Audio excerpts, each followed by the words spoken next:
So let us start with beams. So beams, if you see a beam, the definition of a beam is it is a structural member.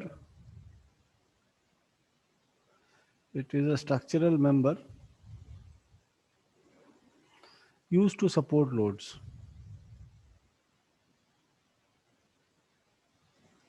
It is a structural member that is used to support loads. So the most common example of beams is you must have seen in your houses. There are horizontal pillars, horizontal structures going across the roof, and that is called as a beam. And the beam is supported by vertical members, those are called as columns. So beams are generally horizontal structural member which are used to support loads. We do not write horizontal in the definition because it is always not necessary that it is perfectly horizontal. You can have some inclined type of support systems or support structures which are also used to support loads. So the definition of beam now becomes that it is a structural member used to support loads. If you look at the beams in civil constructions, uh, okay, so if you see a metro pillar, or if you have seen a metro pillar, or if you have seen a flyover, so the flyover is supported, it is lifted from the ground with the help of columns. There are vertical members which are uh, erected from the ground surface, and you have horizontal members being supported on them. So these horizontal members are called as beams, and the beams are supported on columns. And so the definition of a B column becomes it is a vertical member which is supporting a certain amount of load, or it is providing support to a beam. So the column ideally it supports a beam, and in some cases you have some columns which are not supporting anything.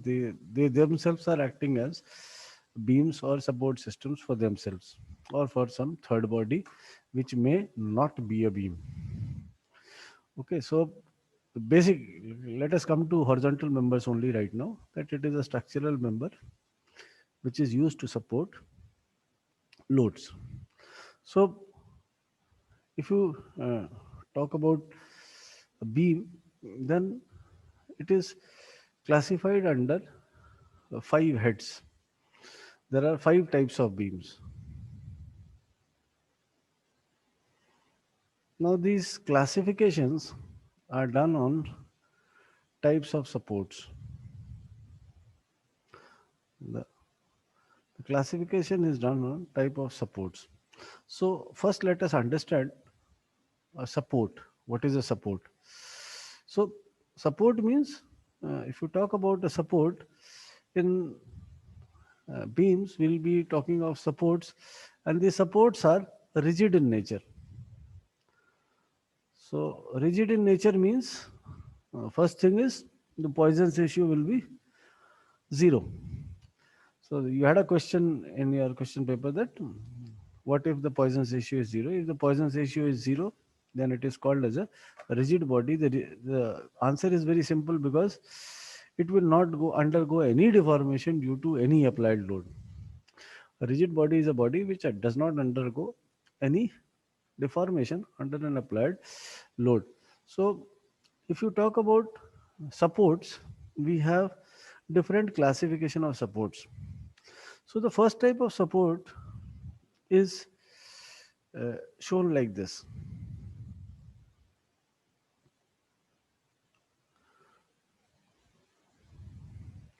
This is called as a roller support. This is called as a roller support. So what is a roller support? So the let us come to first example of a roller support. Roller support is पुराने ज़मानों में आपने TV की trolley देखी होगी, आजकल वो dinner की trolley आती है कभी होटलों में या घरों में. तो जो डिनर की ट्रॉली होती है वो क्या है? It is allowing movement in x direction, but it does not allow movement in y direction, and it can rotate about an axis. So if you talk about movement possible, then you have different types of movement. One is direction, movement in x direction, other one is movement in y direction, and the third one is rotation about an axis. So these are three different types of movements that are possible in three possible directions. So this is how a roller support is designated. So it allows movement in x direction along the wheels, and it does not allow movement in y direction. So this is allowed and this is restricted. Now your cars, bikes, everything, they are all roller supports. पहिया जो है आपका, that is an example of a roller support. वो दबता नहीं है, इसका मतलब ये हो गया कि वाई डायरेक्शन में मूवमेंट अलाउ नहीं कर रहा है, और अपने एक्सिस पे वो रोटेट भी करता है और आगे पीछे चलेगा. तो जैसे कार है, car is supported on roller supports. It allows X movement, it does not allow Y movement. आपके बैठने से गाड़ी दबती नहीं है या नीचे की तरफ नहीं जा रही है. ठीक. So this is how we diagrammatically represent a roller support, and this is called as a roller support, and rotation is allowed. Rotation about an axis is allowed. The next one is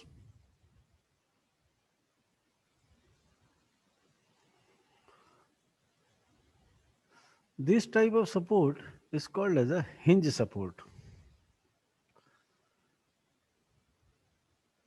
This is called as a hinge support. Now, the understanding of an hinge support is it does not allow y movement, it does not allow x movement, but a rotation about an axis is possible. Okay, so a hinge support is a type of support which does not allow x movement and it does not allow y movement. So the best common example of an hinge support is आप दो paper लीजिए और उसके बीच में से एक pencil पास करा दीजिए छेद करके, या फिर एक सेफ्टी पिन डाल दीजिए. अब आप पेपर्स को उस एक्सिस के अबाउट घुमा सकते हैं, लेकिन ना तो पेपर नीचे जाएंगे या ना ये दाएं बाएं मूव करेंगे. ठीक है. सो हिंज सपोर्ट्स आपको और कहाँ मिलेंगे? जो बड़े बड़े झूले होते हैं, तो बड़े बड़े झूले हैं, वो झूले एक एक्सिस के अबाउट रोटेट कर सकते हैं. Neither X movement is possible nor Y movement is possible. So these types of supports are called as hinged support. ठीक है. They are designated like this. The properties of a hinge support are it does not allow y movement neither in upward or downward direction, neither it allows x movement either in positive x-axis or in negative x-axis. And the third type of support is represented like this. This is called as a fixed support. This is called as a fixed support. Now the characteristics of a fixed support is it will not allow y movement, it will not allow x movement, and it will not allow rotation also about any axis. So all physical types of supports that you see, like how a column is supporting a beam, and a nut and bolt arrangement, when you are joining two, a nut and bolt is supporting the entire load. You have welding also as a medium of support systems. All physical systems that you come across, until and unless they are clearly specified, are actually fixed supports. They do not allow movement in x direction, y direction, and rotation about any specific axis. Now we had said that there are five types of beams.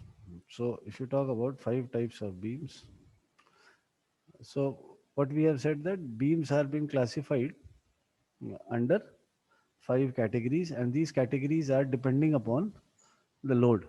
They depend on depend on support systems or support types.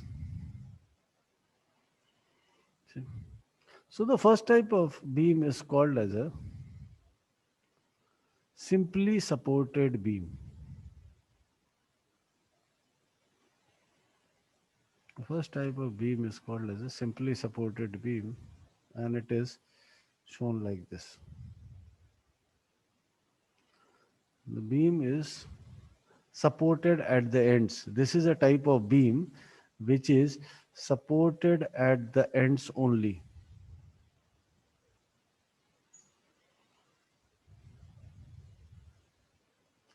It is supported at the ends only.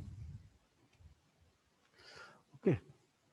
Second type of beam is called as a cantilever beam.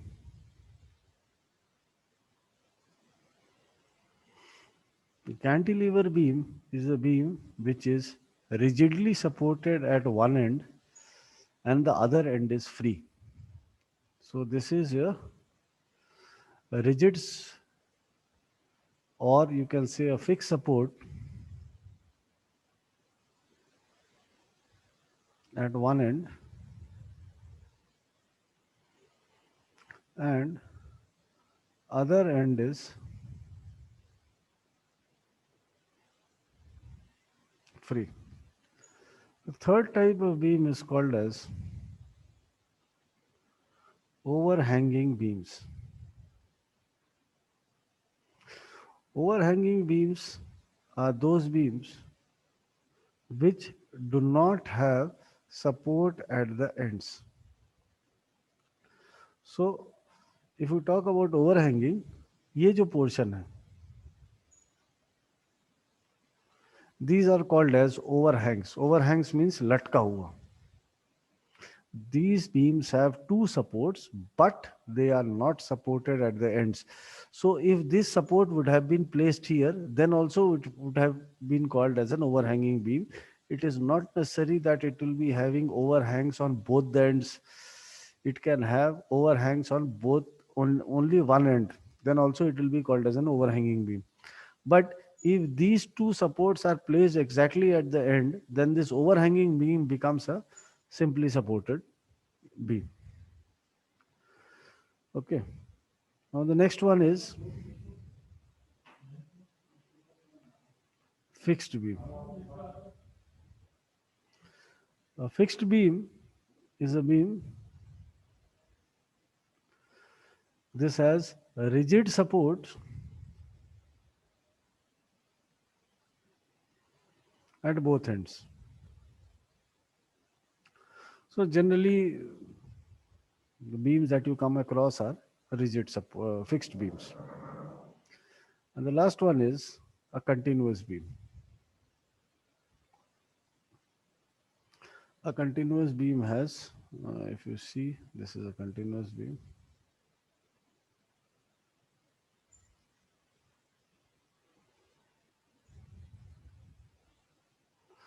This has more than two supports.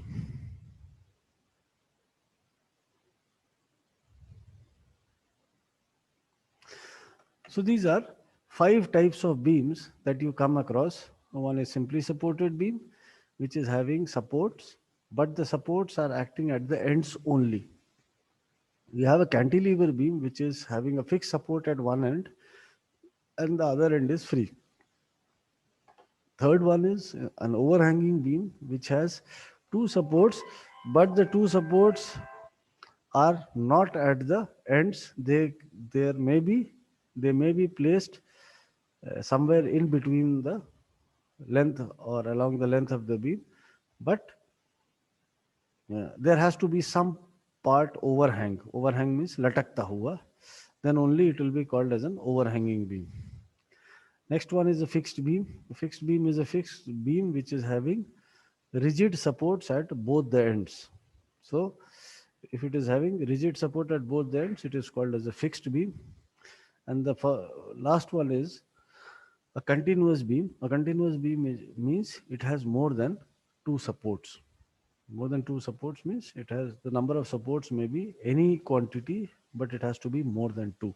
If it is more than two, it comes under the category of continuous beams. Now let us come back once again to these five types of beams. Now there was one, if you talk about equations of these beams have to be solved also. It is not that just by drawing and naming these beams your job has been done. You need to solve these beams. So to solve these beams, they are solved by using uh, equations of equilibrium. They are solved using equations of equilibrium. And there are three equations of static equilibrium. Okay, so the three equations of static equilibrium I'll be discussing in the next class, but for today you can remember that there are three equations of static equilibrium. So with the help of these three equations, you can find out three unknowns. Three equations means any three unknowns can be found out. The first purpose in solving any type of beam is to determine reactions. You need to find out reactions.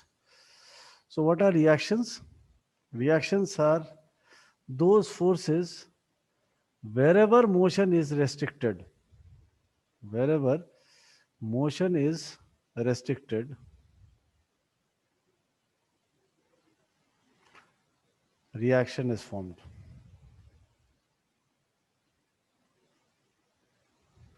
Okay, wherever you have motion being restricted. Now, if you look at all these three beams, here you are restricting motion in y direction, so you have this one reaction. Here motion is being restricted in two directions, then you have reactions in two forms. Okay, so if you solve this simply supported beams, three motions have been restricted in this beam. So you can find out three unknowns with the help of static equilibrium equations. Now your question was, somebody had asked that if this also becomes a roller support, then you will be having two equations. So to the maximum you can form three equations. So obviously this can also be solved. But if you have two roller supports been placed in the beam, then what happens that move the entire beam will start moving. So if the entire beam starts moving, what is happening? This becomes a roller skate. Okay, so the entire beam should not move. So if one end is fixed using a hinge support, if you are employing a roller support at the other end, then also it does not allow the beam to move in x direction. So the purpose of the beam also should not move in x direction, y direction.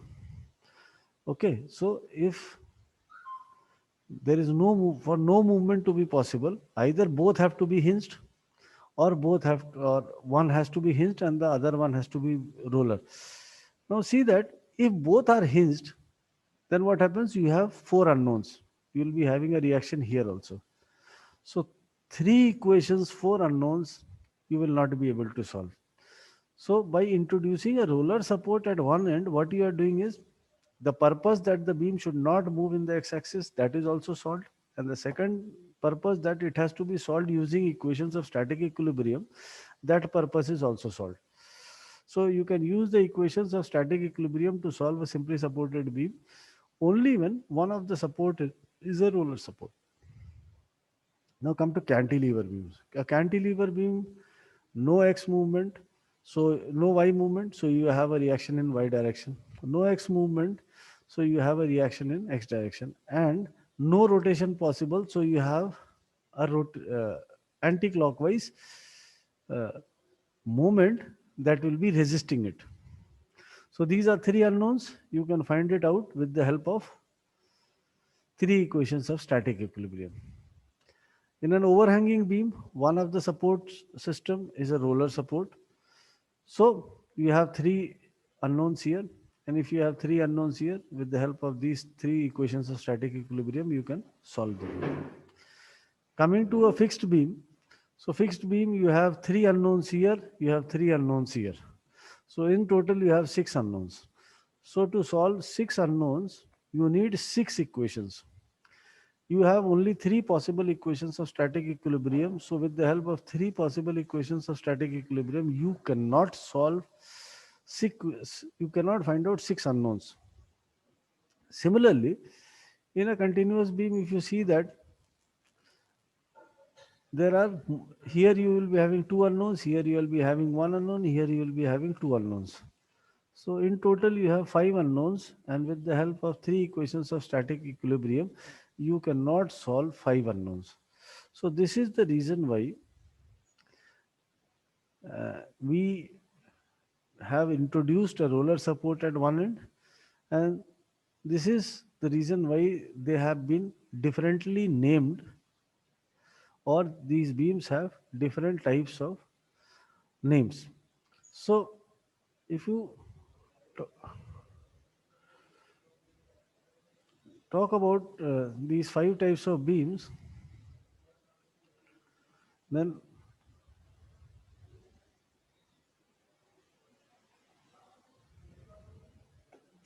they are classified under two heads. Again, they are called as statistically determinate beams, and the next one is statistically indeterminate beams. So the definition of statistically determinate beams are, if you look at the definition, they can be solved using equations of static equilibrium only.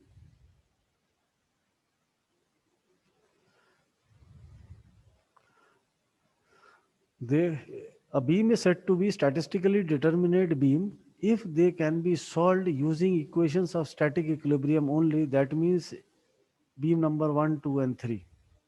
Beam number 1, 2, and 3 are called as statistically determinate beams because they can be solved using equations of static equilibrium only.